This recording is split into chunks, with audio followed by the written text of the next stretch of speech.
You're stuck because you identified with a thought that made the decision for you. The moment you believed that thought, you lost control. And the moment you learned to observe it from the outside, you gain that control back. Observation is not agreement. It's an exit ramp from paralysis. And the very ability to observe your thoughts is in essence what's called awareness. In previous videos, we broke down how to regain control over your nervous system by identifying and breaking cycles of self-sabotage. Watch it here if you haven't. In this video, I'll show you what awareness is, what it's made of, and how you can train awareness in simple steps to take control of your mind. Watch until the end and you'll walk away with a clear understanding and a powerful blueprint you won't find anywhere else. 1. Your brain is not your enemy. Imagine Bob. Bob is 7 years old. He likes water pistols, Mickey Mouse, and cotton candy. It's Bob's birthday, and you go to an amusement park to get him these things. But once you enter the park, you see strange things. The cotton candy lady sells rubber ducks labeled strawberry cotton candy, Mickey Mouse is dressed as a weird clown, and the water pistols are now all Barbie dolls with the name water pistols. Bob, being only 7, doesn't really understand what's happening, but he can definitely tell the clown is not his Mickey, and he doesn't need to put a rubber duck in his mouth to know it's not strawberry and not candy at all. Bob is your primitive brain. It wants predictable stability. It wants the label to match the outcome, but you gave him a rubber duck instead, and now he's about to start panicking. So the gap in communication between you and Bob is awareness. The thing is, your brain doesn't run on curiosity. It runs on predictability, pattern analysis, and on complete autopilot. So your consciousness doesn't even notice it. That's how it flies under the radar. Why does this happen? Because this is how it keeps your main physical functions alive. Your reactions stay the same. Emotional patterns are learned and then run on repeat. And its job is not to move you forward. Its job is to predict, protect, and save energy. So when a thought appears, your brain doesn't ask, is this true? It asks, is this familiar? Because familiar is safe. So what does this have to do with awareness, and how can this be used to become aware? The trick is to stop arguing with your thoughts. If we want Bob to help us notice the unnoticeable, we first have to help him get comfortable with the rubber ducks. By accepting all thoughts and thanking them for being there, you tell Bob, here's your cotton candy. And in return, Bob agrees to play with the rubber duck, the new unfamiliar thought and pattern you want him to acknowledge. Once the new thought and pattern get mentally acknowledged, your first step to self-awareness is complete. In other words, you gotta let your current thoughts and patterns exist and get acknowledged before offering your brain new ones. How do you do it? By telling your inner Bob, thank you for every thought and pattern you get. Acknowledgement is what trains your consciousness to become aware of things you haven't noticed before.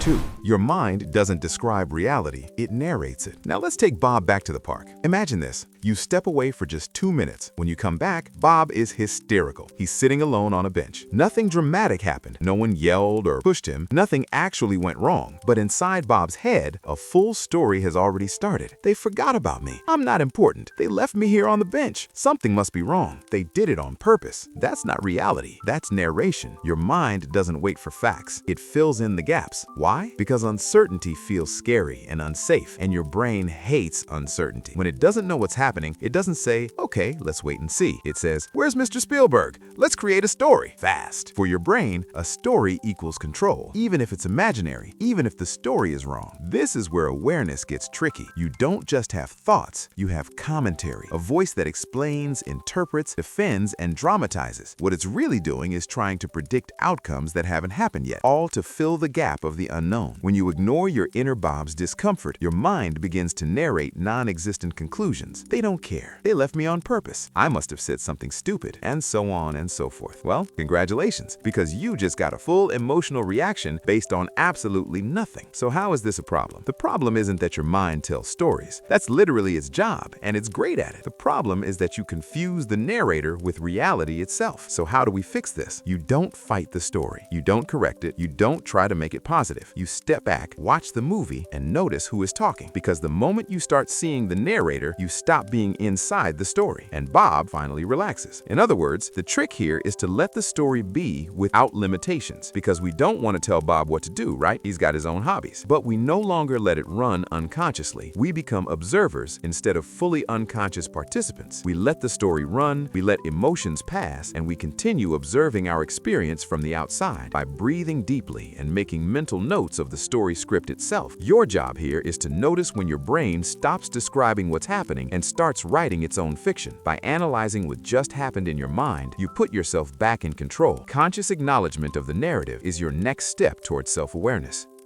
3. The most dangerous thoughts are the ones that sound like you. Imagine you were Alice from Wonderland. You like to travel, only you like to take Bob everywhere with you. Your next stop is the kingdom of crooked mirrors, and Bob is excited to go. In this kingdom, every mirror is a liar, and everything you see is not what it seems. During the tour of the kingdom, Bob gets lost. You can hear him calling your name, but his voice sounds just like yours, and all the mirrors reflect only one face, yours. You realize you can no longer locate Bob, identify him, or tell where the voice is coming from. And now you can no longer tell which voice is yours and which isn't, because in this kingdom, things are twisted and never what they seem. The biggest trick your mind plays on you is when it uses I while sounding exactly like you, when it speaks on behalf of your consciousness, when it speaks for you. So how is this a problem? The thing is, a thought doesn't come with a label that says, this is a thought. Great, now let's move on. Instead, it leaves you with labels like, I'm just not that kind of person. I always do this. I've never been good at this. I'm just wired this way, and so on. If that sounds familiar, just know it's a trap. In the kingdom of crooked mirrors, statements like, I am not good enough, or I always do this, are treated by your mind as unquestionable facts. Your mind wants to play your role. It wants to be you in essence. It wants to run the show by using these unquestionable facts as filters for your reality. It wants you to obey them, and it wants to make decisions for you. The problem is, those decisions are limited to Bob's learned capacity to follow patterns. They are limited to things you once told Bob, maybe as a joke, or as an emotional, self-diminishing belief in a moment of frustration. A belief with no real ground that simply started with the word I. And everything would be fine if Bob didn't just run with it like his hair was on fire and register it as a behavioral blueprint for one purpose only: to lead your mind toward predictable reactions and outcomes without you consciously noticing. Why does this happen? Because your brain uses identity to save energy. It loves I. If something feels like who you are, it doesn't need to be questioned. It doesn't need to be rechecked. It becomes a rule, and rules don't get debated. They get obeyed. The brain doesn't separate thought from identity. So when a thought says, I'm just not that kind of person, it sounds final. Case closed. No appeal. So how do we fix this? First, by not fighting it, and then by learning to dissociate from the thinking process in a healthy way. The trick is not to fight the thought, not to replace it, or to convince yourself otherwise. You change one word. Not, I am thinking that I am such and such, but thinking is happening. Whatever the thought is, I'm accepting it and observing. That's it. The important part is this: you have to dissociate the process from identity. The process of thinking is not who you are, not what you're made of, and not what your outcomes will be. It's just thinking. And thinking is like wind. It comes and it goes, just like any other process. By allowing it to exist as a regular process, like breathing, eating, or wind blowing, you acknowledge it, but you don't put yourself in the middle of it. You extract yourself from the kingdom of crooked mirrors and stop identifying with the voice you were so convinced was yours. Wow, look at you!